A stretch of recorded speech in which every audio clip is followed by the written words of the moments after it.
Download the new iOS? Yeah. We didn't mess up our first day. It's good. We didn't mess up I mean, that's what it looks like. Thank you. Make me more nervous than I already am at the moment. They've changed a lot of the navigation. Kids are getting used to having to work the old way, but it's more intuitive and things they want to be able to do, and it flows much quicker. It really does. Good morning, ladies and gentlemen. Good morning. It is my distinct privilege and honor to call the quarterly meeting of the Tennessee Board of Regents to order. My name is Emily Reynolds, and I have the good fortune to serve this year as Vice Chairman of this distinguished group of individuals. Our Governor, of course, who could not be with us today, is Chairman of the Board of Regents, and we are grateful each and every day for his guidance and his commitment to public higher education in our great state. I'm going to open with one very eloquent statement about what we just heard from President Hall. Wow. That was pretty extraordinary. And it is reflective of the experience that we have had on this campus over these last couple of days. We were so fortunate yesterday to see students in action, some of whom we saw on the screen this morning, and those wonderful Goldwater scholars in particular are just so extraordinary. All of the students we saw in that video this morning are reflective of the talent that exists at this incredible institution. But yesterday we were given, by the students working with the Goldsmith Press, that wonderful Davy Crockett quote, "Let your tongue speak with what your heart thinks." So on behalf of our board this morning, I simply want to tell everyone here at Austin Peay, our heart is full with the extraordinary hospitality you have extended to us these past couple of days. But it isn't just the hospitality. It's exactly what President Hall just said. It's the passion and creativity that you all have exhibited. So for that, we applaud you. We are so grateful for everything you do. And we will leave here today feeling great about, yes, absolutely understanding the challenges that we face in our great state, but feeling great about what is happening on our campuses. So would you all join me in a round of applause?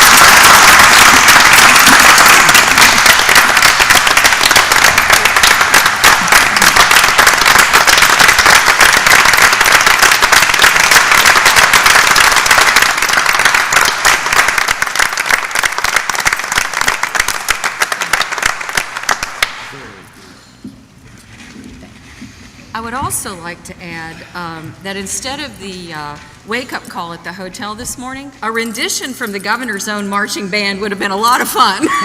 They were pretty remarkable last night, so that too was very special. We were so fortunate last night at dinner to have both of the mayors from Clarksville and Montgomery County with us. That was very special. Our state representatives, Joe Pitts and Curtis Johnson, it's always a pleasure to be with them. Bo Patton, once again from Congressman Blackburn's office, is joining us, and his presence is appreciated. And of course, yesterday, our student and faculty representatives who added so much to the equation and gave us some helpful perspective as well.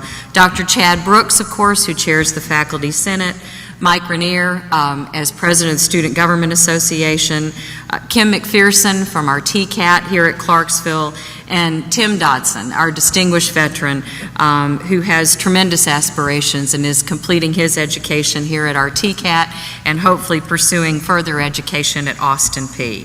So just all in all, a remarkable group of individuals, and we are so grateful for the time they shared with us. With that, Madam Secretary, would you please call the roll? Regent Copeland. Here. Regent Duckett. Here. Regent Ferris. Here. Regent Freeman. Here. Regent Griscom. Here. Regent Huffman. Regent Humphrey. Here. Regent Johnson. Regent Kisber. Regent Markham. Here. Regent Reynolds. Here. Regent Rhoda. Regent Roddy. Regent Smith. Here. Regent Thomas. Here. Regent Varlin. Here. Regent Wallace. Here. Madam Chairman, you have a quorum. Thank you very much. With that, ladies and gentlemen, we are underway. Our first order of business calls for the approval of the minutes, both from our June 21 regular session of the board and the special called meeting that we held on the 16th of July. I would welcome a motion to accept the minutes as presented. I move approval. Regent Thomas has moved. Looking for a second. Regent Freeman, thank you. Is there any discussion on the minutes? Hearing none, we are ready to vote. All in favor? Aye. Opposed? Thank you. The motion carries, and our two sets of minutes are approved. In further business, our Chancellor will now present to us his report of interim action since the last time we met. Thank you, Madam Chair. The report before you constitutes a record of the business transacted in the Chancellor's office since our previous quarterly meeting. I believe that has been shared with you as part of the materials that were sent out in the last few days. The transactions reflected there are similar to those that you have seen before in prior quarters. There's not anything that is particularly different or unique. Therefore, pending any questions, I would recommend the board approve the report of interim action. Thank you, Chancellor. We will entertain a motion to accept. Thank you. Was that Second. Regent Freeman? Oh. I'll second, please. Oh, I'm sorry. Thank you, Regent Griscom. Any further discussion? Hearing none. This also requires a voice vote. All in favor? Aye. Opposed? Thank you. The motion carries. Chair Lady, I need to recuse myself on that. Recuse myself. All right. Show recused. Thank you. Did you get that? I think, Mary, you have that, correct? Yes, I have Okay, thank you very much. You also have before you now the report of our committee work from yesterday. You have reports, obviously, from yesterday's meeting. We have the opportunity to ratify these three reports without discussion, but I understand we may have this morning discussion on one of the three items before you in the consent report. That, of course, includes our minutes from the TCAT committee yesterday, academic policies, and the meeting of the audit committee, which was held on September 4. Is there a motion to ratify the consent agenda? So moved. Second. Second from Regent Duckett. Any discussion? Regent Thomas? Yes. I would like to remove item 2 from the consent agenda to reflect that I voted against the state policy on student organizations. And I want the minutes to reflect that I voted against that. All right, Secretary Moody. May we proceed with 2 of the 3 items? What's your advice on how Yes, we... you may remove the second item from the consent agenda, vote on the consent agenda, and then take up the approval of the minutes of the Academic Affairs Committee. Regent Thomas can make the correction to the minutes, and then you can vote on the minutes as corrected. Okay. But I can do all this still under the same motion with this change? It'll take 2 motions. Two now. motions. All One right, for the 2 consent motions. Thank you. agenda and one So- for the Academic Affairs minutes. So I now need the motion to approve 2 of the 3 consent items. Am I hearing you Yes. correctly? Items 1 and 3 of the consent agenda. Thank you. A second? Second. Any further discussion? With that, then, we will act on the motion to approve items 1 and 3 on the consent agenda. All in favor? Aye. Opposed? Thank you. That motion carries. Now we will return to item 2 for approval of the minutes. However, those minutes will reflect Regent Thomas's. So what we need now Yes. is a motion to approve the minutes, at Yes. which point Regent Thomas can ask for the correction to be made. Thank you. Move You're trying to make this hard for me. Oh, Mary Moody's making it hard. It's called hazing. Okay. So, all right, I need I a move to motion to, thank you. Second. And so now we have discussion on that motion, and the discussion is Regent Thomas's All right. discussion. Yes, sir. And the discussion is, I want to, the minutes to reflect my negative vote on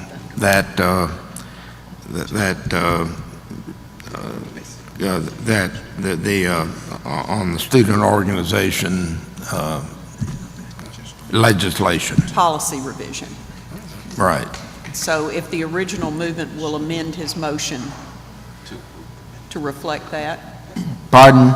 If the original movement, the person who made the motion to approve the minutes will allow that amendment? Regent Copeland, and we had a second from Regent Varlin. Yeah. Regent Varlin, thank you. Yes. All right, so we are now voting on the motion as amended, Amended. reflecting, thank you, Regent Thomas, reflecting your My negative disapproval. vote. Yes, sir. My negative vote. With that, any further discussion? If none, all in favor? Aye. Opposed? All right, thank you very much. Thank you. At this point in time, this is always one of my favorite parts, where we get to talk about folks who have been so generous to schools within our Board of Regents system. And with that, I would like to call on Regent Duckett to talk about the Philanthropy Award. Thank you, Madam Chair. It's my pleasure to give this report. I am pleased to report on the recent presentation of the Regents Award for Excellence in Philanthropy to Ken and Amy Landrum. They have been outstanding leaders in philanthropy for Austin Peay State University and its foundation. The Landrums are both graduates of Austin Peay, and they have actively supported the university for over 40 years. Once students graduate, it can often be easy for them to forget about their alma mater. Their focus shifts to their careers and families, and they often don't realize what an important role that a place like Austin Peay has played in their success. However, Ken and Amy never forgot the importance of this institution in their lives, even when they moved out of the area. In 1996, Amy retired from a 30-year teaching career in the greater Nashville area. A year later, Ken retired from National Life and Accident Insurance Company, where he had worked for 32 years. The couple later moved to Florida, but they have always kept close in spirit with Austin Peay State University. Recently, the Landrums felt strongly about naming Austin Peay as a major beneficiary in their wills. That gift is one of the largest the university has ever received. Their generosity did not end there. The couple also endows the Ken and Amy Hope Landrum Scholarship, which provides several Austin Peay students with the opportunity to earn a college education. The couple presently gives 11 scholarships to students studying math, computer science, and education. Our overall community has grown stronger due to their gracious generosity. Austin Peay will continue to strive because of these wonderful gifts from the Landrums. They truly are key supporters of this university and the Tennessee Board of Regents as a whole. That is why it is with great pleasure that I recognize Ken and Amy Landrum with a 2013 Tennessee Board of Regents Award for Excellence in Philanthropy. For additional comments at this time, I would ask the university's president, Tim Hall to come forward. Vice Chairman Reynolds, Chancellor and Regents, every year I have the privilege of going to Jacksonville, Florida, and spending a delightful evening with Kim and Amy Landrum. We always go out to some seafood restaurant and catch them up on things that are happening at the university. Although they live and have lived for many years quite a far distance from the university, it's still close to their hearts, as witnessed by the support that you've heard Regent Duckett describe.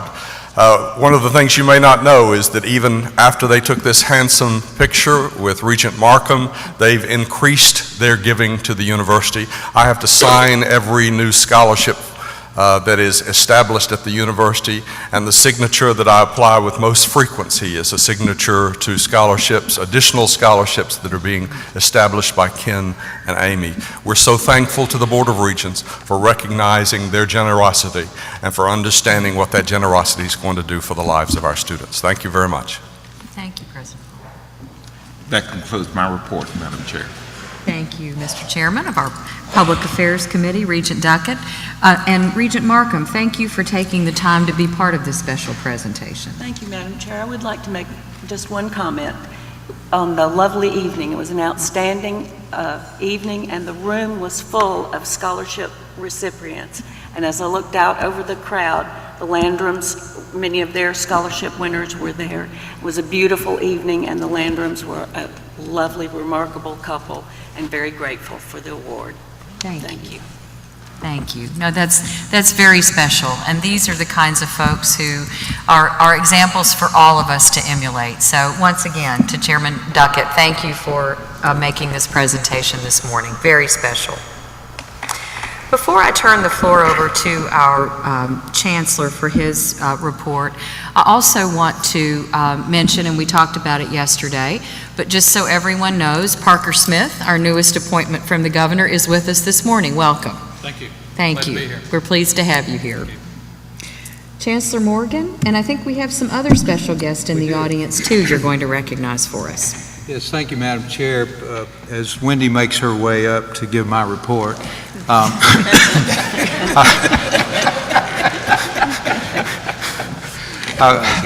I would very much like to recognize with us today and with us yesterday the 2013 class of the Maxine Smith Fellows are here. If y'all would stand and be recognized, please.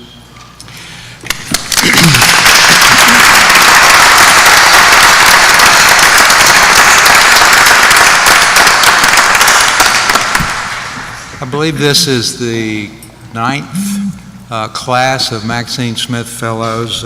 Many of you, I think all of us in this room, I think, have a sense of who Maxine Smith was, what she did, and this is evidence of what she continues to do for the benefit of the state of Tennessee and the people who she loves so much.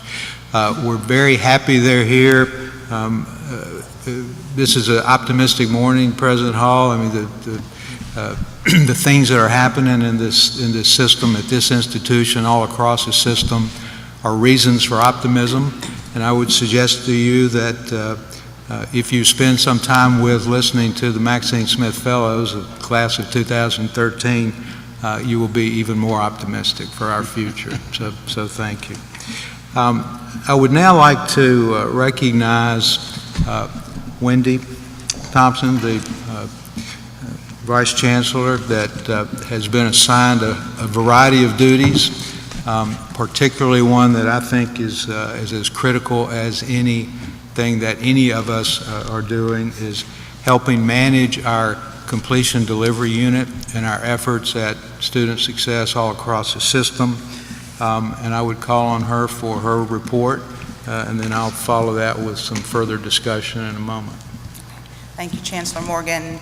Good morning, Madam Vice Chair, Regents, and colleagues. At the September board meeting last year, we gave you the first annual report on the TBR completion agenda, and I'm pleased today to give you the second annual report on the system's progress towards the 2025 goal. So we'll talk a little background and where we are towards the goal. Then we will talk a little about some of the delivery activities that are going on at the system office, and then we'll talk about next steps. As you know, the TBR completion agenda and the completion goal are the result of a combination of things that happened and came together a few years ago. In terms of TBR's numerical 2025 goal, bachelor's and associate's degrees were included in THEC's public agenda, and TBR was given a goal for each.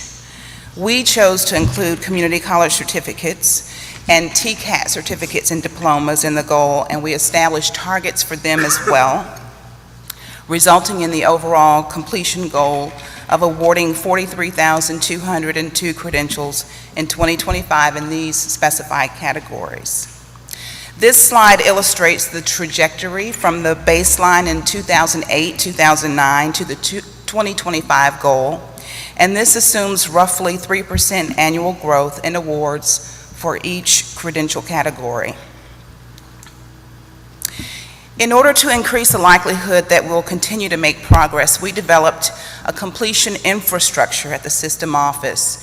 First, in 2011, the Completion Delivery Unit, which we refer to as the CDU, was established, and it is a cross-functional team that works to measure and maximize the impact of system priority completion strategies and monitor and report on progress toward the completion goal. Next, we identified 9 strategies that could potentially have a significant impact on completion success throughout the system. Each strategy was assigned a strategy leader, and a delivery or implementation plan was developed for each. Each strategy leader has a facilitator from the CDU to assist with planning and monitoring efforts. Every 6 weeks, we take stock of where we are with each strategy. The strategy leaders and the strategy teams meet with the chancellor to discuss strategy implementation, challenges, and opportunities. In August, we had a global stock take where all 9 strategy teams came together and reported out. These stock takes help keep a laser-like focus on the work we think is important. In August, we also did a preliminary report for the presidents and directors, and in September of each year, we present the annual progress report to you. So where are we this year? Our 2012-2013 goal for all credentials was 29,897. Our actual awards for 2012-2013 were 36,803. For bachelor's degrees, we're above trajectory. Associate's degrees, we are above trajectory. Community college certificates, we are above trajectory.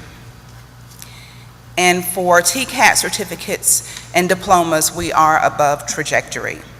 So where we stand today towards the 2025 completion goal is that we have exceeded our targets for 2012-2013 in each category of credentials. For next steps. In terms of our next steps, the CDU is going to begin to do campus outreach as needed, and we have identified 6 campuses that are willing to partner with us, primarily on the Access to Success initiative, but also on other strategies and on the delivery or implementation principles and infrastructure that we've put in place. We're also planning to bring our campus teams back in the fall for another Completion Academy opportunity, and Chancellor Morgan might want to talk a little bit about that. Yeah, I think y'all will recall that we were actually, I think we're probably the first state in the country to host completion academies, invited institutions, or really institutions who applied to come to the completion academy. That was similar to the setup of the National Completion Academies. Tennessee was one of the first group of states that participated in that under the direction and guidance of Complete College America organization, Stan Jones, who y'all have heard from before. Those were very successful, we think. The feedback we got from the institutions was very positive. We think it did provide an opportunity for institutions to begin thinking about the very kinds of things that President Hall updated us on that are going on here at Austin Peay, specific strategies that are designed to really focus on student success, to learn from each other and to learn from national experts. Some of those national experts are people who live here in Tennessee and work in our system.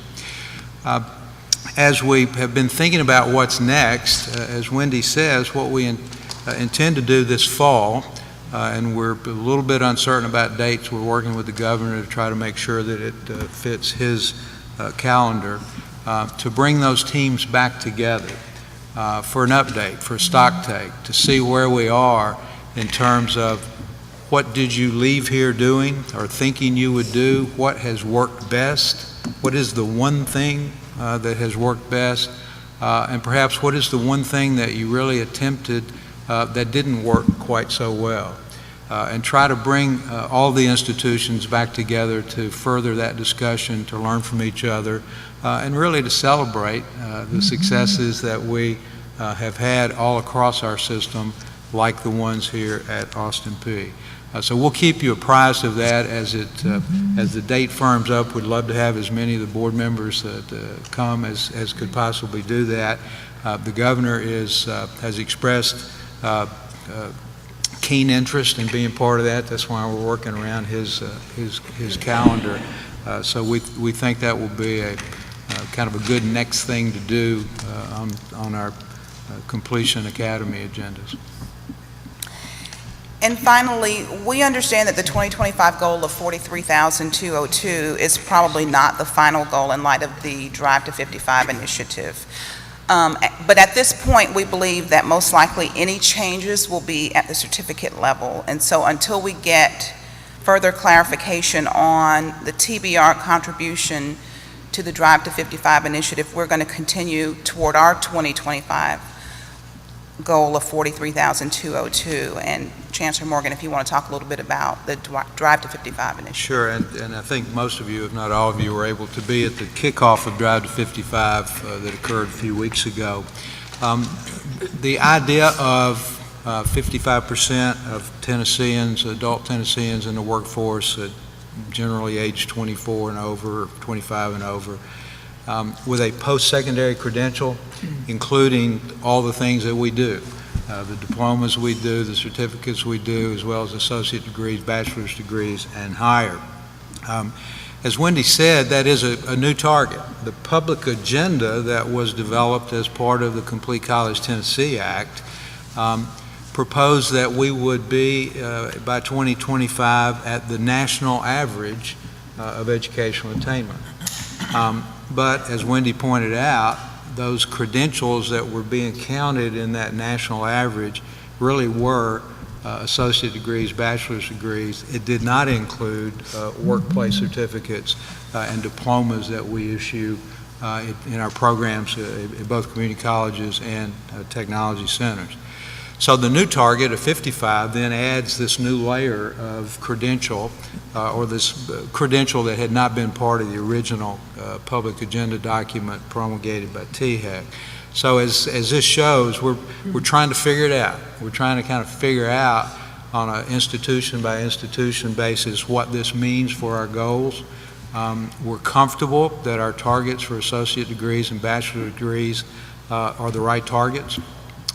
We need to figure out now how to factor in the certificates and similar credentials into our overall goal, and how that will play out across the state, what our responsibility at the TBR system will be as part of the overall state goal. But I will tell you that most of the burden of the increased credential production will fall on the Tennessee Board of Regents, because that's our business. That's what we do. Those are the students that we reach. So we're ready to continue on and to try to bring a little more specificity. Hopefully by December we'll have a better sense of what the numbers are. But I think we can feel good about where we are in terms of our trajectories. But President Hall, we're not content. We're not satisfied. We are looking for ways to move further, move faster, to get to really to where the state needs us to be. Any questions for Vice Chancellor Thompson? Yeah, I got Sure. The governor's Drive to 55 goal is a percentage of Tennesseans. Of the workforce, Of the yes. workforce.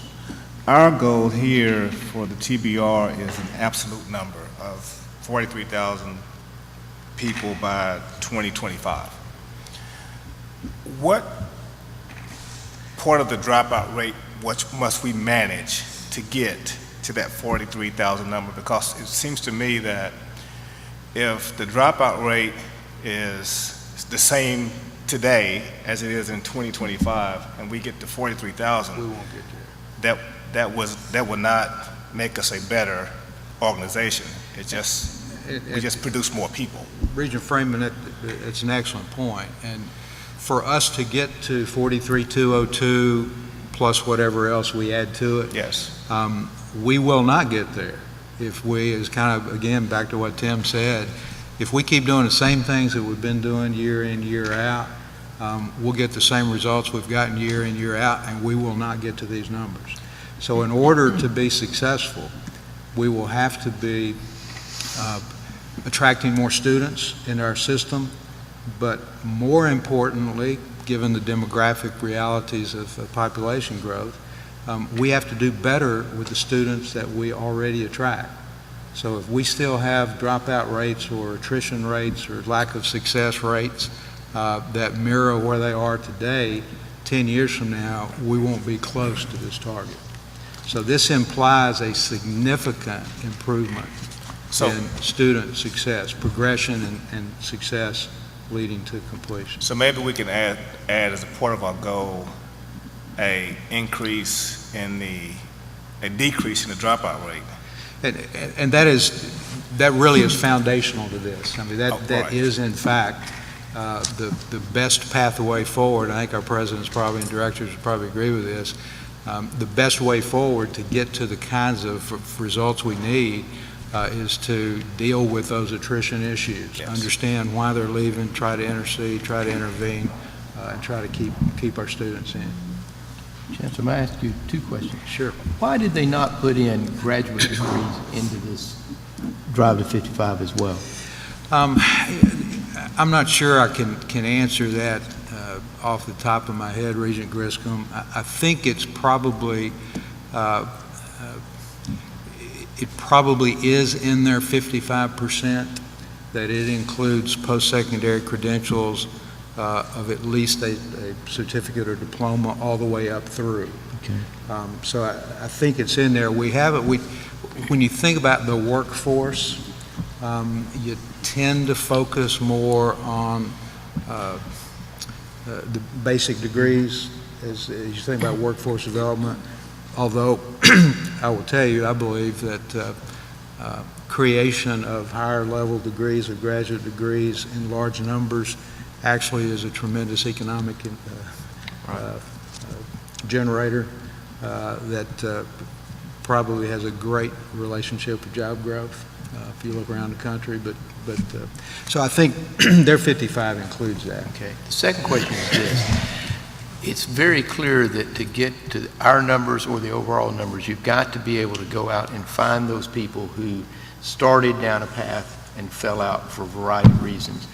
Are you looking at some very specific, new approaches to find those people? I know a lot of the online, the MOOCs and things like this are designed, supposed to go after them, the Western governors, but you got to find them first. And then once you find them, understand what does it take for them to stay in this and to complete a degree, because we know most of them are probably not going to hit the completion deadlines and retention deadlines, those kind of things we also have to worry about in terms of funding. So do we have, I'm sure you've got people sitting down trying to figure out what is the new way that you go out and find these people and bring them in. It's not the traditional admissions office way of trying to find a new student, I would think. Yes, Regent Griscom, and I think it's fair to say, and I would invite anybody to raise their hand if they don't think this is right, but I think every one of our institutions are engaged every day in thinking about how they can do outreach to adult learners. One of the elements of Access to Success program is really is around underrepresented students. It's around low-income students. But we know that many of those students are also adult learners that have an entirely different set of circumstances, different impediments, different barriers to success, and we're working very hard to identify those. Drive to 55, and I believe, we had the kickoff, and there was a lot of discussion around the 5, kind of basic strategies, but behind those 5 strategies are going to be, I think, a pretty healthy number of initiatives, many of which in conversations I've had just in recent days with Randy Boyd will be aimed just what you're saying. How can we reach students? How can we help them? How can we structure our offerings in a way that really facilitates success for those students? Thank you. Yeah. Regent Freeman, can I just add that to your point, one of the reasons we constantly refer to our project as the completion agenda is because we want students who start to complete. I mean, that's one of our primary focus. It's not just getting credentials to individuals, it's making sure that individuals who come in complete. So that is a major focus. And Reggie Grissom, one other thing. Thank you, Wendy. The outcome-based formula recognizes that adult learners are worth, for funding purposes, about 140% of what a traditional student would be. So there's lots of incentive for us to figure out how to effectively reach adult learners. Well, I hope you're pleased with the results of the report this year, as we are pleased, but not still moving forward. But not content. That's Thank right. you. Thank you very much, Wendy. A couple things real quickly, and I'll be through. One of the things that we have been engaged in over the last few weeks, and personally I have been involved with, is working with the National Association of System Heads. That is my counterparts, people in similar jobs all across the country.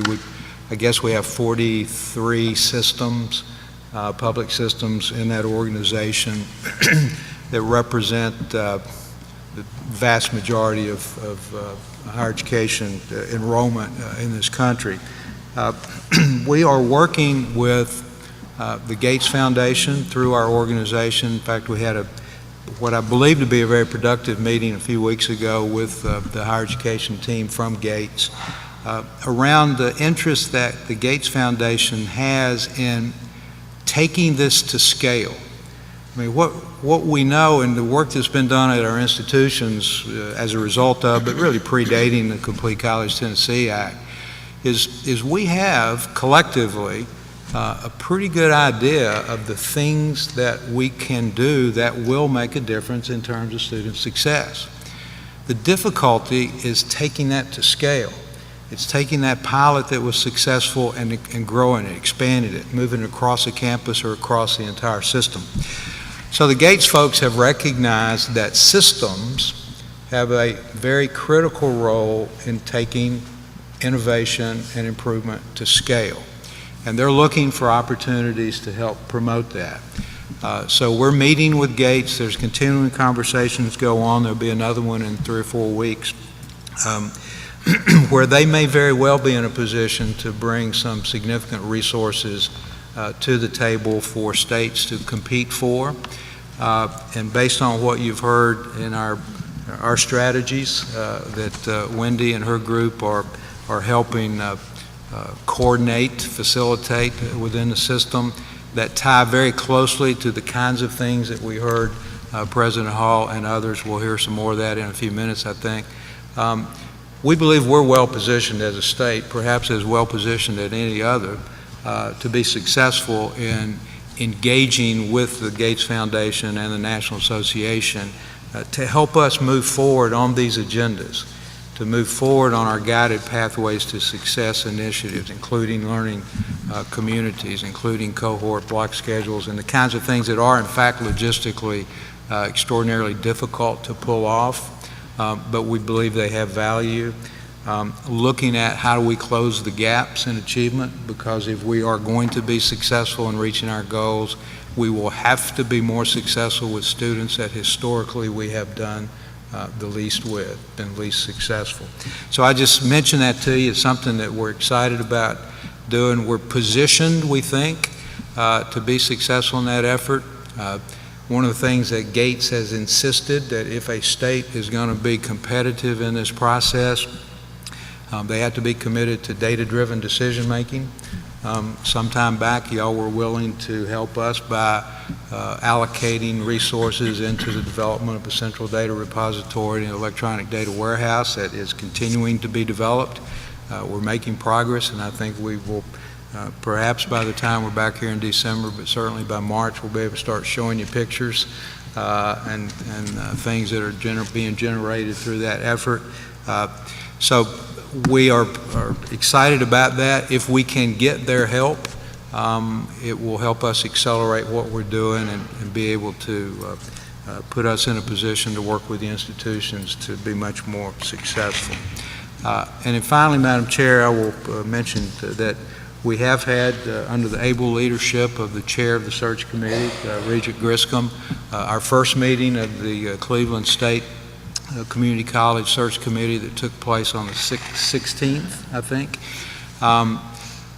Good pool of candidates. We have 53 applicants. Would have had more, but you had to stop at some point. We had 53 applicants. The committee was able to work through those. We're now down to a pool of 12 where we're pursuing kind of the next phase. We come back together next month to try to move the process forward and get that down to a short list of finalists, 3, 4, 5, whatever it turns out to be, and then move forward from there. So I feel very good about the quality of the pool, and while I would never suggest that President Carl Hite can be replaced, I do think we'll be successful in finding an able candidate to come in and build on the progress that has already been made at Cleveland State. So, pending any questions, I would conclude my report. Questions, comments for our Chancellor? All right, well done. Keep up the good work. And be discontent. That's why you're at it. That's right. That's right. Next on our agenda, we have the reports of our presidents and directors from whom we hear each quarter. And I think you'll go in sequential order this morning, so if you don't mind, I'll just introduce all three of you at this juncture, and then you can each follow each other. Dr. Phil Oldham from Tennessee Tech will present for our four-year schools. Dr. Catanzaro from Chattanooga State for our community colleges. And Dr. Brad White will present on behalf of our colleges of applied technology. Welcome, Dr. Oldham, and it was a pleasure to meet your new provost yesterday as well. Thank you. Thank you very much. I'm glad he was able to make it yesterday. Good morning to all of you, Madam Chair, board members, Chancellor. It's a pleasure to stand before you this morning with a report from the universities. Although I do that with a great deal of reserve following President Hall's comments, I'm reminded of, I think, what is the first rule of sales, and that is once the deal is made, shut up. And so I'm not sure I have a whole lot more to offer, but I'm happy to provide this report nonetheless. Let's see, do I control the slides here? It doesn't matter. I'm going to have this first slide just a reminder of some of the challenges that we have in higher education and today, the so-called Iron Triangle. Clearly, the expectations for higher education are greater than ever, with the majority of new jobs created requiring a college degree. In fact, we're told by the year 2018, over half the jobs in Tennessee will require post-secondary education. Unemployment rates for college graduates remain, though, at half that for those with high school diplomas, and college graduates will, on average, earn about $1 million more during their careers than those without a college degree. So the value of a college education is still substantial. But universities across the nation have fallen under recent criticism that too few students are getting value from a four-year college degree, leaving with high debt and degrees that may not be in demand. We certainly within this TBR system see that threat. We hear the expectations of state leaders, industry leaders, parents, and students on a regular basis. And I can assure you that as your universities, we are responding, and that clearly is evidenced by President Hall's eloquent remarks previously. Each TBR university is addressing access, quality, and cost by taking a hard look at how we each best serve our own markets that we deal with. We are addressing the common challenges with solutions tailored to our individual strengths. I would refer you to the High Signs newsletter that is at your seat. And I'll just highlight a couple of quick things as we move forward.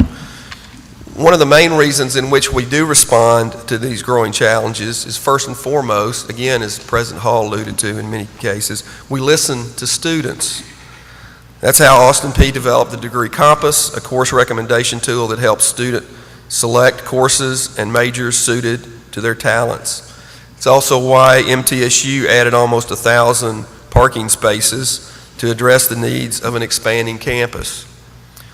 We also adapt to the needs of industry and national needs. The new science buildings planned and under construction on our campuses are being designed and equipped to attract and support STEM majors, which are obviously in great demand today.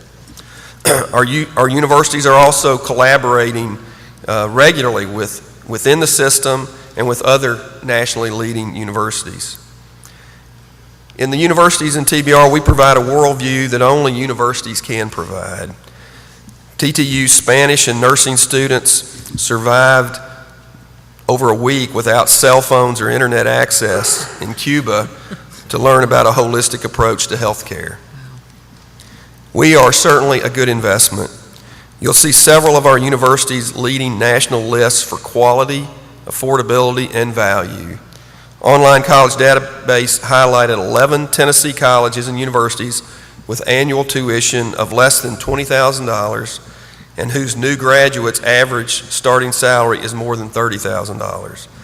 TTU was ranked in the category Best Bang for Your Buck by Washington Monthly and is having a high return on investment for low cost and lifetime earnings. These are just a few examples to highlight the value in the university system within TBR. However, we know that the challenges and the environment continues to change. So why the urgency beyond what we are doing now? For that simple fact, our mission and challenges have changed. Change in higher education is constant and rapid.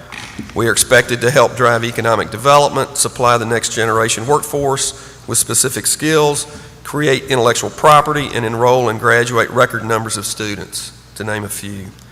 So as Dr. Hall also indicated, doing the same things the same way is no longer an option. The time has come to adapt so that we can achieve the bottom line, namely the success of our graduates and the added value we deliver to the communities we serve. Despite historic tuition increases, most public universities across the nation actually spend less money educating a student today than they did 10 years ago. Universities throughout our system have actually done a remarkable job controlling and even reducing real costs, but are simply unable to prevent the ultimate transfer of burden to the student and their families. Each university in our system is aggressively within its own market and mission trying to meet those expectations. We will operate in slightly different markets. We all operate in slightly different markets with price sensitivities, and so one size fitting all does not work very well any longer.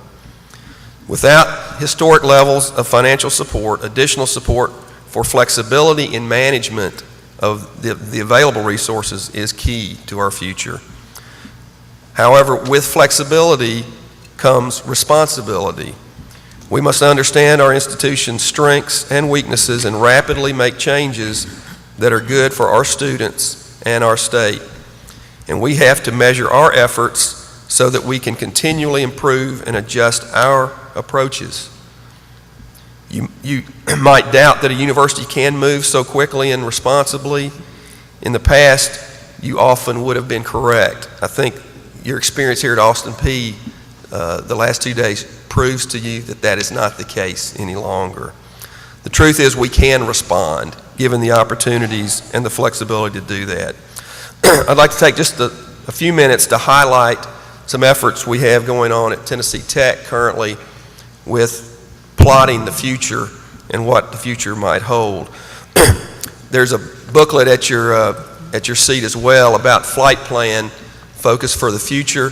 I'll go over that just somewhat briefly at, if you pardon the pun, at a high altitude for you today. But I want to focus really on the process more than the result that you have in front of you, because I think the process is incredibly important and also highlights the speed with which your institutions can respond given the opportunity.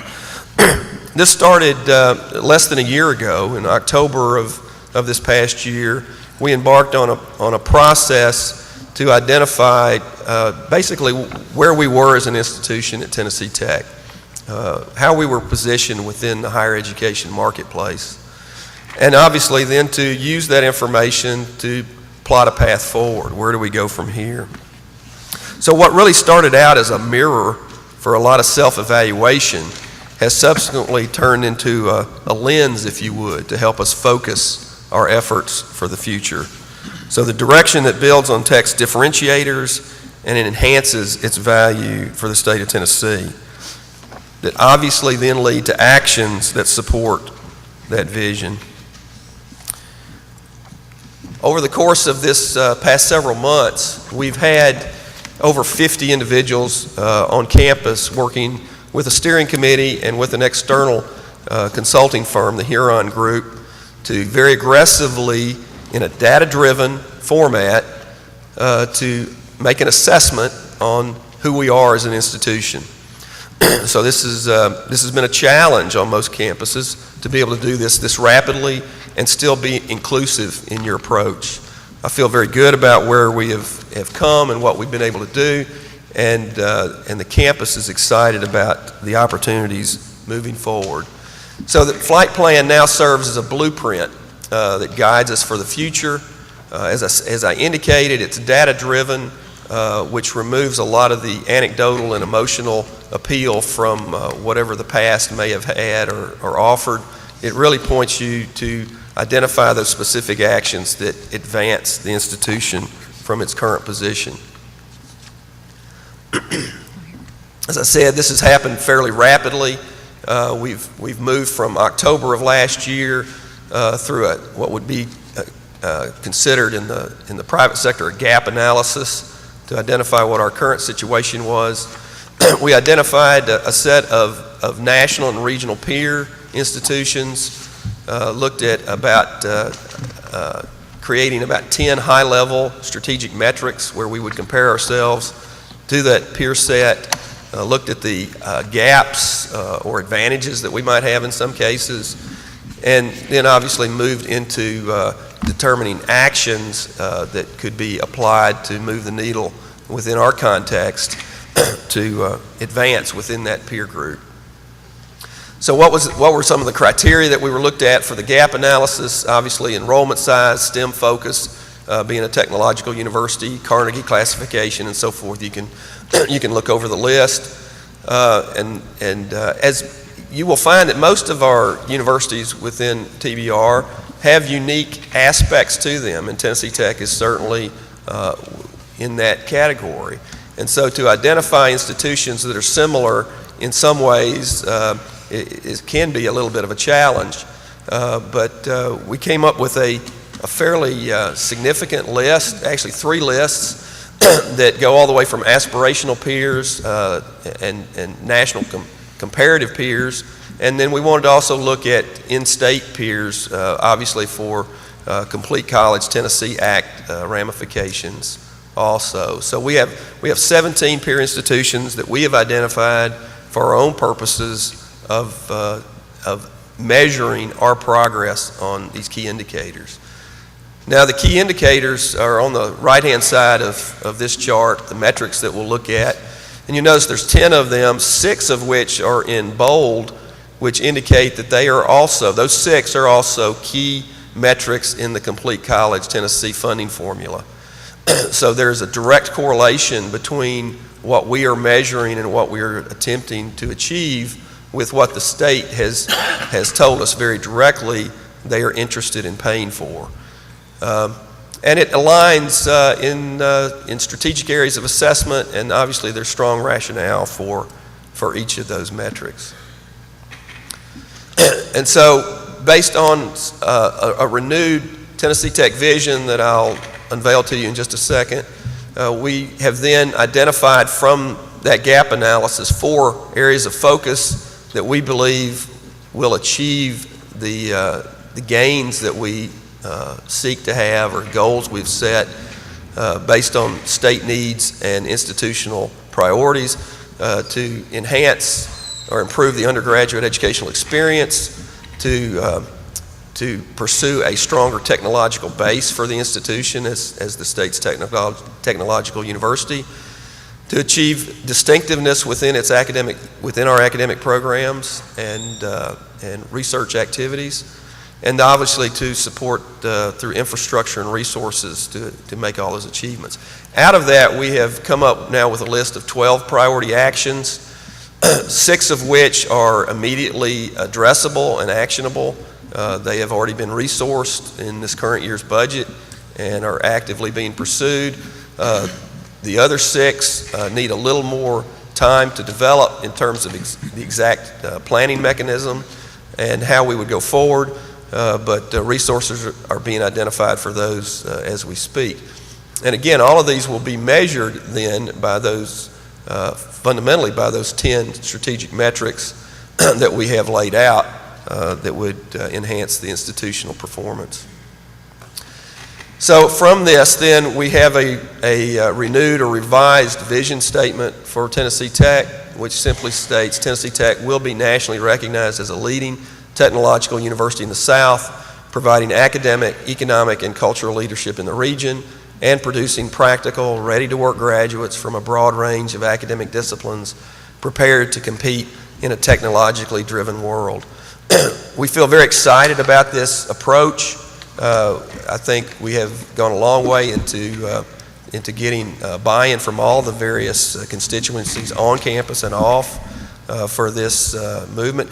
But it's also, I think, very important to reiterate what President Hall said as well, and that is this is not a destination, this is a journey.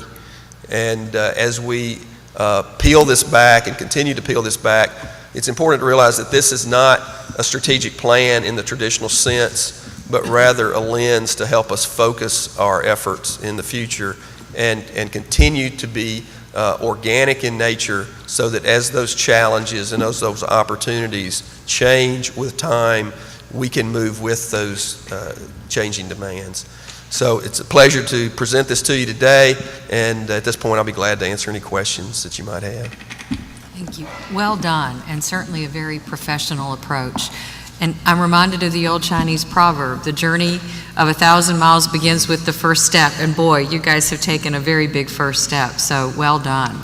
Questions or comments from the board for Dr. Oldham? Yeah, I have a couple questions. Well, welcome, and I think you've been there about a year now? I have. About a year. As a pilot, I really appreciate the use of flight plans. I've found a few of those in my lifetime. Absolutely. Question for you. What's your current dropout rate at Tennessee Tech overall, and what's your current dropout rate for first-time college students? And according to your futuristic flight plan, sure, what would that be in 3 years? Well, our first-year retention rate as of this year, which is just the inverse of what you're asking, the first-year retention rate is 75%. So we have about 25% of our first-time freshmen that don't return for their second year. Now, we know a lot of those students actually transfer to other universities within the state or out of state. I can't tell you an exact number of those that continue on, but we're very proud of our retention rate, and our in-house graduation rate is slightly over 50%. So within a 6-year cohort, we graduate first-time freshmen at about 1 out of every 2. Okay, so a freshman that goes to Tennessee Tech in 1993, Right. and by 1999, 1 out of 2 of those will graduate. Correct. And under your leadership going forward, what would it be? Well, I think our goal, and I'm not real public about it, but I guess I will be now, is to. It's all public. Yeah, I think, with Tennessee Tech's academic profile, we should really be striving for about an 80% first-year retention rate and a 6-year graduation rate exceeding 60%. That would be in line with comparable institutions if you just look at the data. And so I think that's achievable. But there's a myriad of reasons why students do not continue on and complete a degree. And so there's no one single program or no single effort that will satisfy all of that. So you have to take it one step at a time. This year, we've started 2 major projects that I think will go a long way to helping us. One is to create a stronger advising network on campus so that we can ensure that every student is advised properly, particularly in that freshman year. And secondly is to use freshman class attendance as a way of monitoring at-risk students and to try to intervene early in that process. Both of these have been proven to be good uses of time and energy on other campuses, and I think it will be in our case as well. Well, I really appreciate you laying out your goals, and we've got those in the minutes. Yeah. Right, Ms. Moody? Pardon me? Never mind. We'll remember. We've got your goals in the minutes. That's right. Thank you. Thank you. Anything else for President Oldham? What's the shelf life for this? You mean, is there a time frame on it? Yeah, right. We saw the initial timeline. This is Right. a 5-year strategic plan. We've probably put about a 5-year horizon on this. I've been hesitant to put a definite time because the tendency then is to take out a pen and do check marks when you achieve. And I don't see it that way. I see it as a much more organic process that will move with time. But yeah, about a 5-year framework. And I shouldn't say shelf life because it's not going to sit on a shelf. It's a No, living, absolutely breathing, not. exactly, piece of activity. Well, thank you very much. Thanks for opening with kind of the bigger picture of what you and your fellow presidents are discussing too. That was very helpful, and this was excellent. And we know you're all competitors in some sense, friendly competitors, but I hope the collaboration it looks like it's tremendous between all of you all, and we appreciate that as a board. Thank you. Thank you, President Oldham. Dr. Catanzaro. Well, good morning. Good to be with you. Vice Chairman Reynolds and distinguished members of the Board of Regents and Chancellor Morgan and my colleagues. Pretty exciting time at community colleges these days, right here in the fall term, when we have thousands and thousands of new students with tremendous challenges before them, but they're excited about the opportunities that we're presenting to them. My colleagues asked me to focus today on academic quality. You know, academic quality in a community college is more than just the assets that we have, and of course those are important. Our facilities, the equipment that we have, especially in our labs and in support of our career programs, and of course funding, which we come to you every year to support, increased funding for our institutions. But they don't make academic quality. Academic quality comes down to establishing a culture of quality. And it starts with selecting a diverse faculty from strong graduate programs from across the United States. And in our many career programs, selecting faculty who are also experienced in the private sector, in the business, industrial, or healthcare field that they teach in. In addition to those strong faculty, we have in our community colleges a focus on competence. Our relationships with business and industry require us to have that focus. So we're not interested just in having students complete, we're interested in having students complete having mastered their subject matter.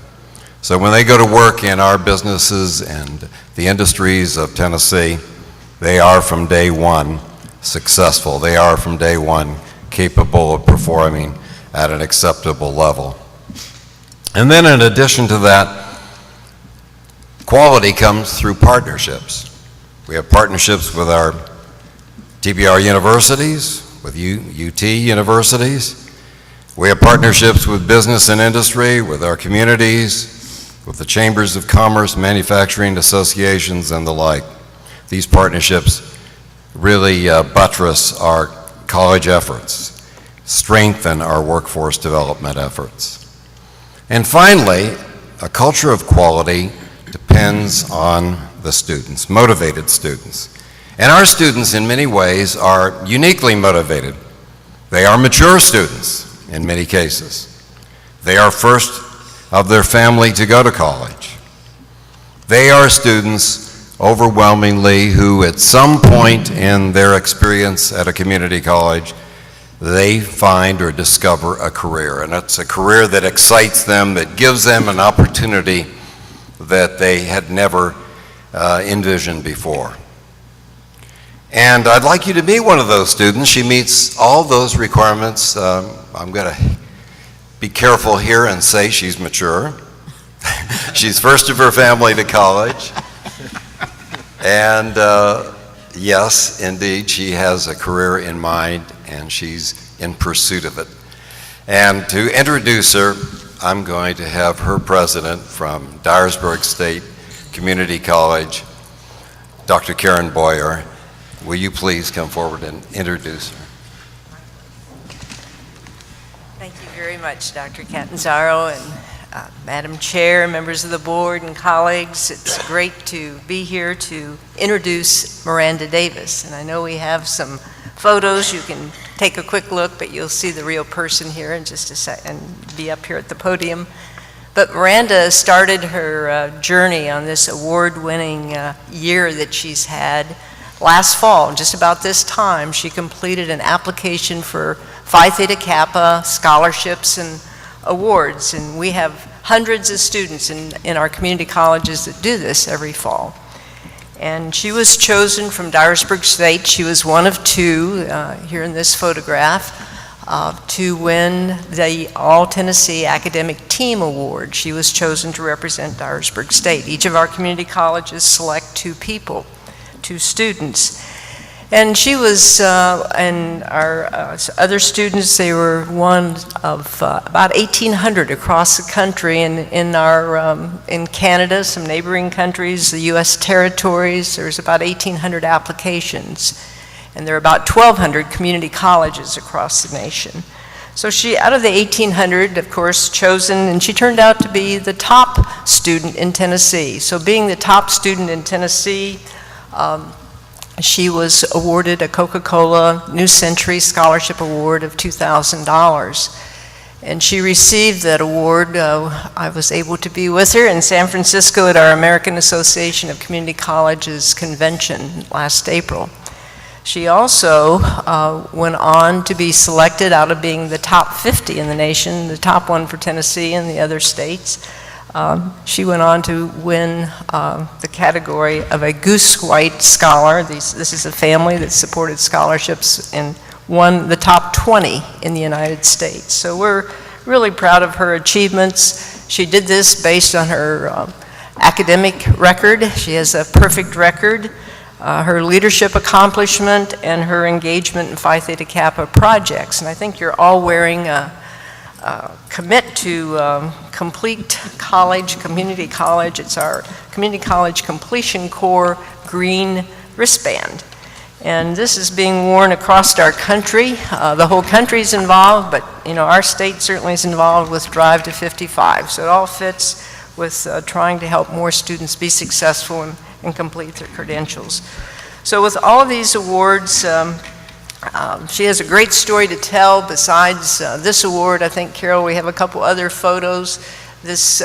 She helped us lead the effort on our campus or at our college, getting students to pledge to complete their college credential, and they would receive one of these green wristbands to wear. And as you will hear from Miranda in just a second, not only is she doing all of these things and doing well at school, but she has a family at home that she takes excellent care of, and they depend on her too. So let's hear from Miranda Davis, and let's join me in welcoming her to the podium.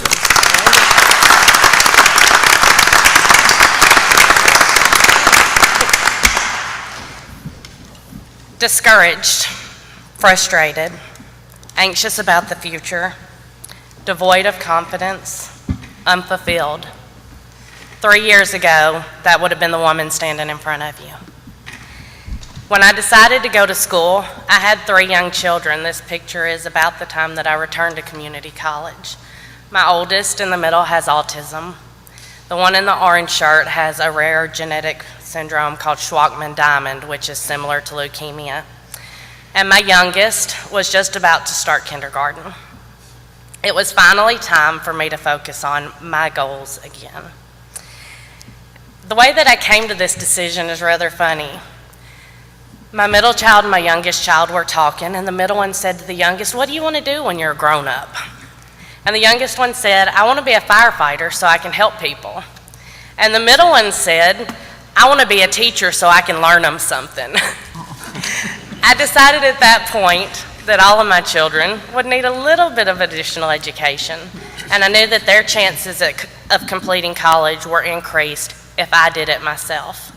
So I returned to school, intending to stay at Dyersburg State just for a short period of time. I took the Compass test, found out that I needed remedial math. After 15 years out of high school, I needed to take that course, which was another blow to my confidence. But once I was at Dyersburg State, intending to just take those prerequisites, I found an exceptional education at a lower cost, quality instructors, and a highly supportive environment. I became involved with Phi Theta Kappa. At the regional and chapter levels, I hold office, and I made a commitment to complete before transferring. Students who complete an associate's degree are much more likely to complete a bachelor's once they do transfer. I helped to implement the honors program as part of the nursing program at Dyersburg State. And as Dr. Boyer said, I was All Tennessee Academic Team, New Century Scholar, and Geist White Scholar. I've been able to travel to leadership conferences and other events in Denver, San Jose, San Francisco, Philadelphia, and I'll be going to Orlando in the spring.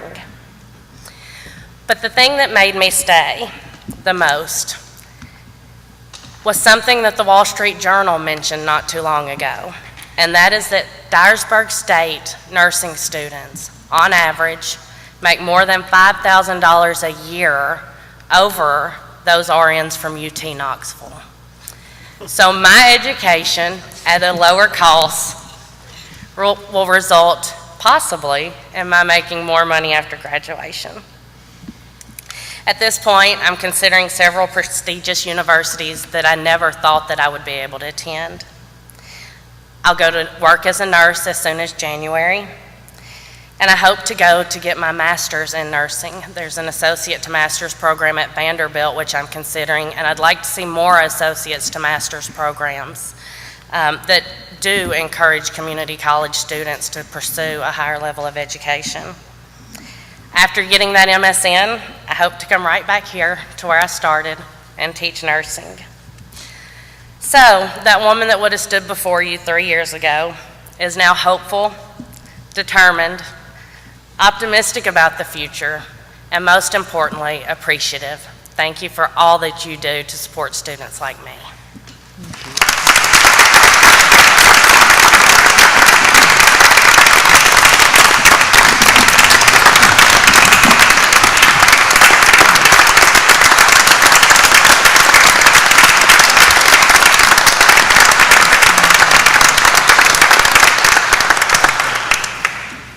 Well, that's my report. That's a good way to end, isn't it? Dr. Catanzaro, as always, you are impresario. You are the showman, ultimately. So well done, you and Dr. Boyer. Very well done. Thank you very and much. Miranda, you learned all of us something this morning. So thank you very much, and best of everything to you. Any comments or questions for Dr. Catanzaro this morning? Wow, I escaped I'll get you Regent later. Freeman. No. Well done. I'll get you later. Well done. Thank you, Dr. Boyer. Thank you, Miranda. So we'll look forward to hearing more. And finally, Dr. White on our TCATs. So we've talked about the Iron Triangle a little bit this morning and that great strategic plan at Tech.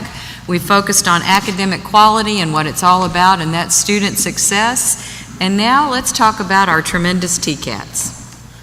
Regent Reynolds, Chancellor Morgan, board members, good morning and thank you for the opportunity.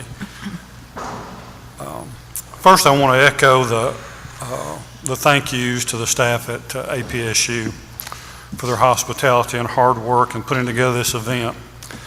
Even the weather's been perfect. Thank you, Dr. Hall, for a very enjoyable board meeting. Yesterday, we shared the stories of our students who are technically the best in the nation. Unfortunately, technical skills are not the only skills needed in the workforce today. Our advisory board members, industry leaders, national leaders are all saying the same thing. We need employees with technical skills and soft skills. The Tennessee Colleges of Applied Technology have always trained our students on worker ethic skills, and now we have a new resource to use. Skills USA's Community Service Project is a perfect example of how Skills USA and the TCATs are preparing our students with more than the technical credential. We are given the opportunity to learn leadership, communication, team building skills as well. Today we want to highlight our first Skills USA Tennessee Community Service Day held this spring. Shelley Travis, Assistant Vice Chancellor for Student Services and the State Skills Director for Post-Secondary will share this information with you. Shelley, would you please come up? Thank you, Dr. White.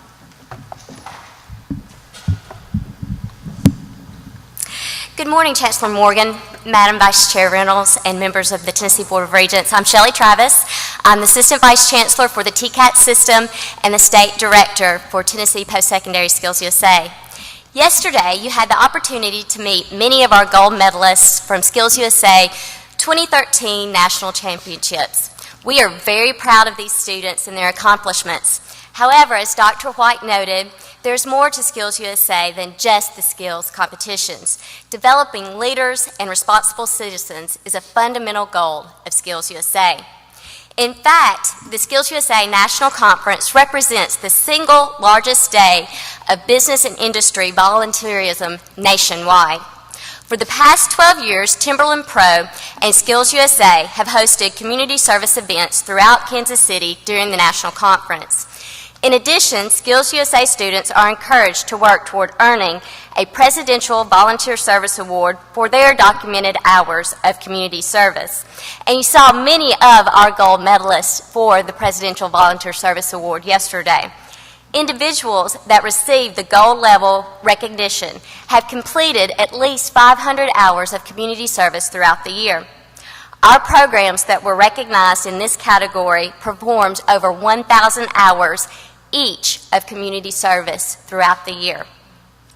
This year, Tennessee Post-Secondary Skills USA became the first state association to sponsor a similar community service project during their state conference.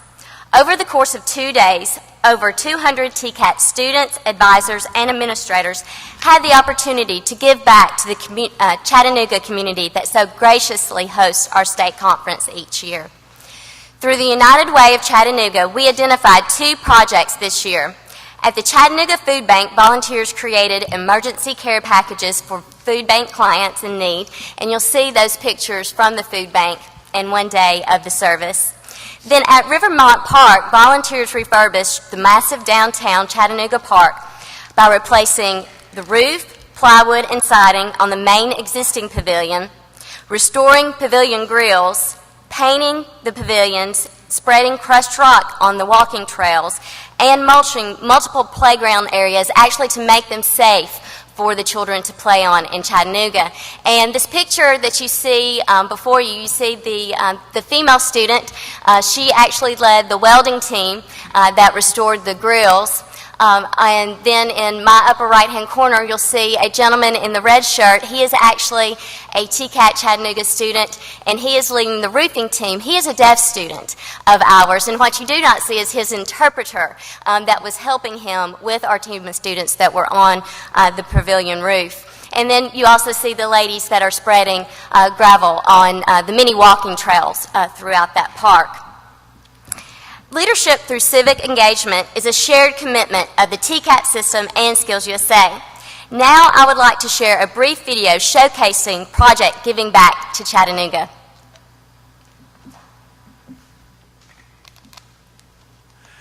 You know, we thought of this project in the last year or so when we realized that not only Skills USA, a leadership organization, but a large component of Skills USA is service learning. And at the national level, you can earn points toward a Presidential Volunteer Service Award, actually signed by the President of the United States. And at the national level for years, we have, in Kansas City, we have done a service learning project that gives back to the community. And so our state director, Shelley Travis, and I thought the idea of why don't we do that here in Tennessee as well? Since this contest is always held in Chattanooga, and Chattanooga has been a good city for students to come in and compete at. So we thought we would give back to Chattanooga this year.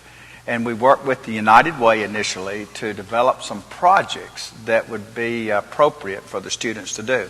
And they came up with this Rivermont Park where we were going, as you see, I think we're doing roofing, we're working on the playground, we're painting, we're doing a lot of things that adds to the community and the citizens can enjoy. The other thing, we thought we would help stock the food bank. So students can give a chance to give back. We want to promote them volunteering and doing community service in their own communities, and it can start right here in Chattanooga. And they can also earn hours toward the Presidential Service Learning Project. The TCAT system would like to say a special thank you to EMRC and Lowe's of Chattanooga for their sponsorship of these projects. They donated the gloves, food, and shirts for all participants. And also, we would like to say a special thank you to Chattanooga State and TCAT Chattanooga's faculty, staff, and students for their extraordinary efforts and commitment to this project and helping us with that organization. Thank you, Dr. Catanzaro and Dr. Barrett, for your commitment to this project. In the future, what we hope to do is actually to continue this project where all of our students from across the state can get together and work together on this great project of community service in Chattanooga. But what we want to do is expand this project and actually have a one-day of community service throughout the state where our individual campuses will pick a community service project and all of our students across the state will give back to their local communities where their TCATs are located. Should look at the script. I think I owe $1 now. But one final update on Skills USA. Tomorrow, Vice Chancellor King and I, along with 31 TCAT students and advisors, will leave for Washington, D.C. for the Skills USA Washington Leadership Training Institute. During the 5 days of intense leadership and advocacy training, students will have the opportunity to meet with their congressmen and women to discuss the importance of technical education and their support of the continuation of Perkins funding that is so important to our technical colleges. In addition, Tony Hamblin, our national parliamentarian that you met yesterday and TCAT student, will have the honor of participating in the wreath-laying ceremony at the Tomb of the Unknowns at Arlington Cemetery. We're very excited about this opportunity for Tony. Skills USA offers our students many once-in-a-lifetime opportunities that make them better students, employees, and citizens. We appreciate the board's continued support of Skills USA. And at this time, before I close our presentation, I was reminded this morning that we do have a new member of the TCAT Committee. Regent Smith, will you please join me on the stage? I apologize for this. For our sponsorship of Skills USA, each year we actually award the members of the TCAT committee gold medals for their support of Skills USA and for their support of our students throughout our system. Thank you. We want to welcome you to our committee.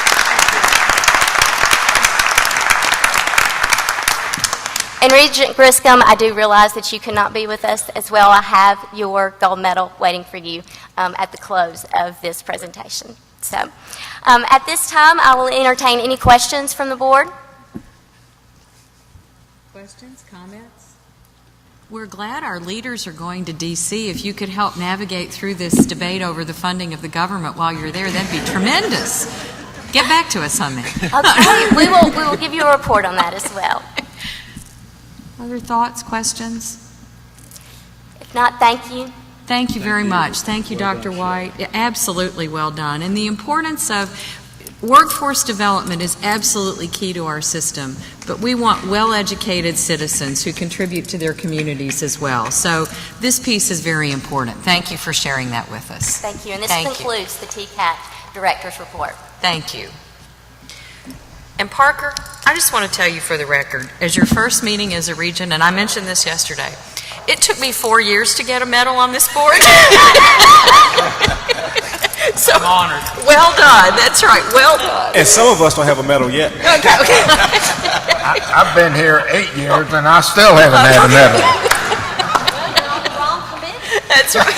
Well done. See how glad we are to have you here. You walked right into a medal. That's right. Well done. Thank you to our presidents and directors. That was three important topics and very enlightening this morning. We appreciate the time you put into those presentations. Much appreciated.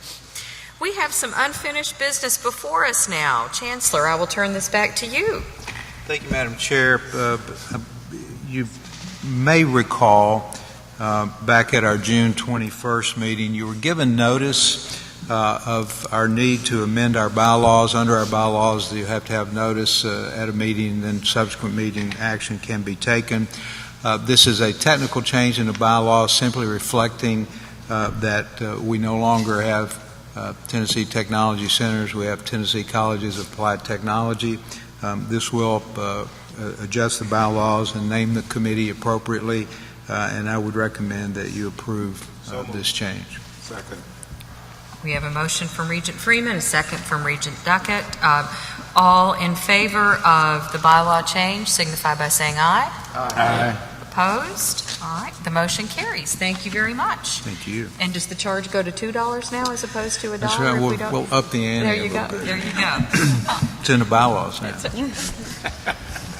We move into our final category this morning, and that is our new business before us today. Once again, I will call on Chancellor Morgan. The first item under new business is to consider for approval the proposed 2014 meeting dates. I believe you have been provided these with your materials just for the benefit of the audience, so I will tell you what those dates that are proposed are. Would be Thursday, March 27th. That meeting would occur at the TBR system office. Thursday and Friday, June 19th and 20th, and we will be hosted by Dr. Glover at Tennessee State University. The fall meeting will be Thursday and Friday, September 25th and 26th at Pellissippi State Community College with Dr. Weiss and his staff. And then on Thursday, December 11th, we would have our winter meeting again at the TBR system office. Those are the dates that we would recommend to you for next year's meetings. We'll now entertain a motion to approve those dates. Thank you, Regent Freeman. Thank you. And the second from Regent Griscom. Thank you. Any discussion? Hearing none. All in favor? Aye. Opposed? Thank you. That motion carries.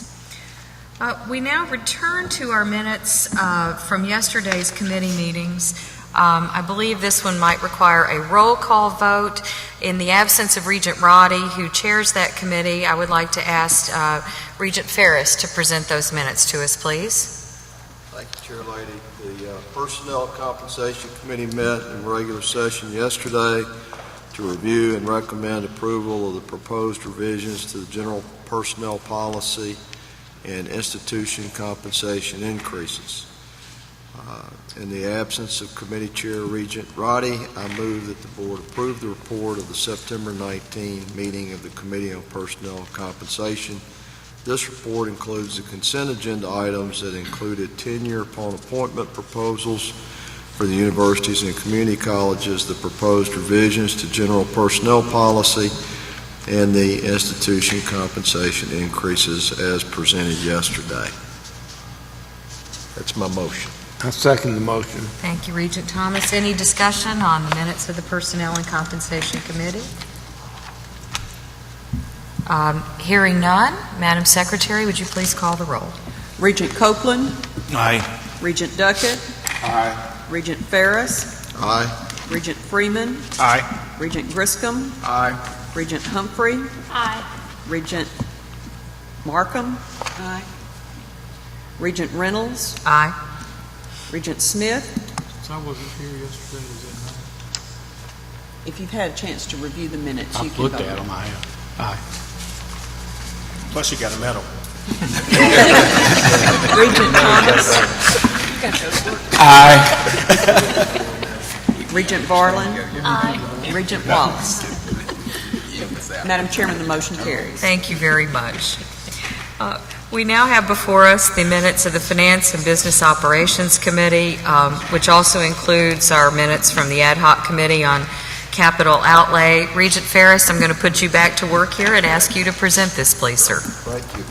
The Finance and Business Operations Committee met in regular session yesterday to review and recommend approval of the minutes of the September 4 Ad Hoc Committee on Capital Outlay and Capital Maintenance meeting. In addition, the committee approved the capital budget recommendations for fiscal year 2014-15, which include $155,870,000 for capital outlay and $44,770,000 for capital maintenance. As committee chair, I move that the board approve as presented the report of the September 19 meeting of the Committee on Finance and Business Operations, which includes consent agenda items, informational report of equipment funding for Tennessee Colleges of Applied Technology and community colleges, system budget requests for next year, minutes of the Ad Hoc Committee from September the 4th, and the capital budget recommendations for 2014-15, and that is my motion. I second that motion. We have a second from Regent Thomas. Any discussion around the Finance Committee minutes? Hearing none, I believe this one requires a roll call vote as well. Thank you, Madam Secretary. Regent Copeland. Aye. Regent Duckett. Aye. Regent Ferris. Aye. Regent Freeman. Aye. Regent Griscom. Aye. Regent Humphrey. Aye. Regent Markham. Aye. Regent Reynolds. Aye. Regent Smith. Aye. Regent Thomas. Aye. Regent Varlin. Aye. Regent Wallace. Madam Chairman, the motion carries. Thank you very much. Now we've reached our final item and a very special part of our program, and that's a resolution honoring our fellow, now former Regent Paul Montgomery. And Regent Duckett, would you do us the honors of sharing the resolution with us, please, sir? Yes, thank you, Madam Chair. It's my pleasure to present for the approval of the Board a resolution of appreciation for the service of Regent Paul W. Montgomery. And the resolution reads as follows: whereas Paul W. Montgomery was appointed by Governor Phil Bredesen to represent the 1st Congressional District on November 11, 2007, and served until August 22, 2013. And whereas Regent Montgomery devoted his time to serve as a member of the Committee on Business, Community, and Public Affairs, the Audit Committee, and the Committee on Tennessee Technology Centers, and whereas as chairman of the Personnel and Compensation Committee, Regent Montgomery not only promoted numerous policy changes, but also advocated for compensation increases for faculty and staff, supported revisions of institution compensation plans, sponsored new compensation plans, and their implementation for the presidents, directors, executives, and system office staff.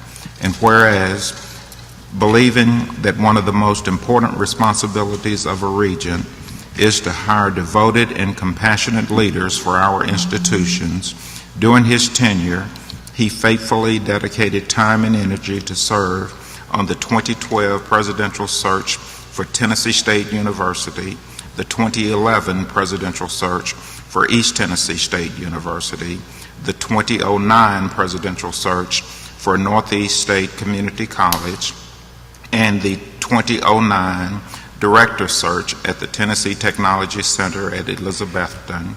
And whereas once the chosen leader for these institutions were in place, he continued to support and uphold them in the community and throughout his time of service on the board. And whereas Regent Montgomery, in his position as a leader at Eastman Chemical, continuously promoted strong business relationships with our institutions in the community of that region. And whereas the Tennessee Board of Regents system is a more efficient and respected system of higher learning because of his zeal and devotion to the success of students, faculty, staff, and alumni of Regents institutions, and whereas he is an individual of high integrity and wisdom with faithful commitment to the welfare of the Tennessee Board of Regents system and Tennessee higher education, and now therefore be it resolved that the Tennessee Board of Regents expresses its sincere appreciation to Regent Paul W. Montgomery for his years of service rendered and leadership afforded to the Tennessee Board of Regents system. I present that for the approval of the board. So moved. Thank you. Thank you. We have a wonderful resolution before us that captures Paul Montgomery so remarkably well. We have a motion and a second. Is there any further discussion? Hearing none. Can I hear a big aye for Paul Montgomery's resolution? Thank you very much. Well done. Well done. And thank you, Paul. And we'll make sure that we get a copy of this delivered to him. And as I mentioned yesterday, once again, we're so fortunate to have Paul's big shoes filled by yet another extraordinary individual from the 1st District and another extraordinary Eastman Chemical executive in Parker Smith. So thank you. Thank you very much. Thank you. I knew there were big shoes to fill. They're even bigger than I thought. Oh, thank you very much.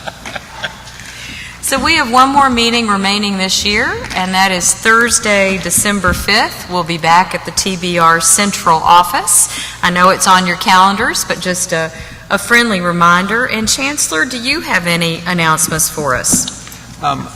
Just a couple of very brief things. One is I believe the TCAT Dixon in Clarksville remains open this afternoon. If any of y'all would like to go visit, if you hadn't had a chance to do that, they're very excited. Deanna Wallace is very excited to be having now moved in and be operational in that facility. And it really is a fine facility, so if you have a chance, you can still go. And one other thing, Kay Clark is not with us today. He successfully avoided coming to this meeting. But I hope he's watching on the webcast. And if he is, and on behalf of everybody here, Kay, we're excited to have Tristan Denley with us now, as we talked about yesterday.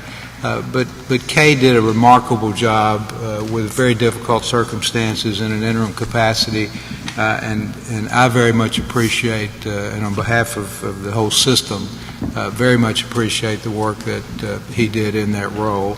And we look forward to continuing to work with him for some time to come. So, Kay, thank you.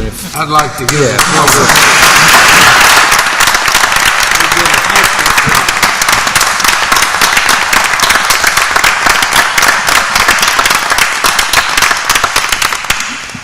So that's it. for me. Thank you. Very much. Thank you, Chancellor. President Hall, any final announcements or closing remarks?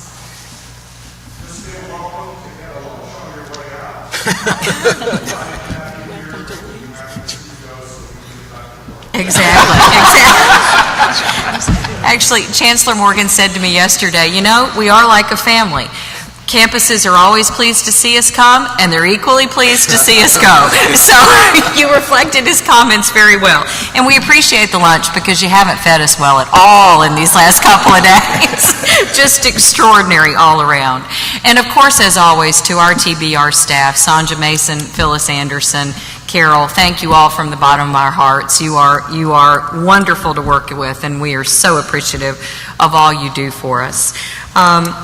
I think we all leave here very happy with the last couple of days, but again, to borrow from President Hall, somewhat discontent, although we've never heard discontent certainly expressed more positively and more eloquently. And we know the road before us. We understand the results. We're all in this together to work toward bettering this tremendous system. Safe travels. If there is no further business to come before this board, we stand adjourned. Thank you. Good job. Thank you. Good job. Thank you.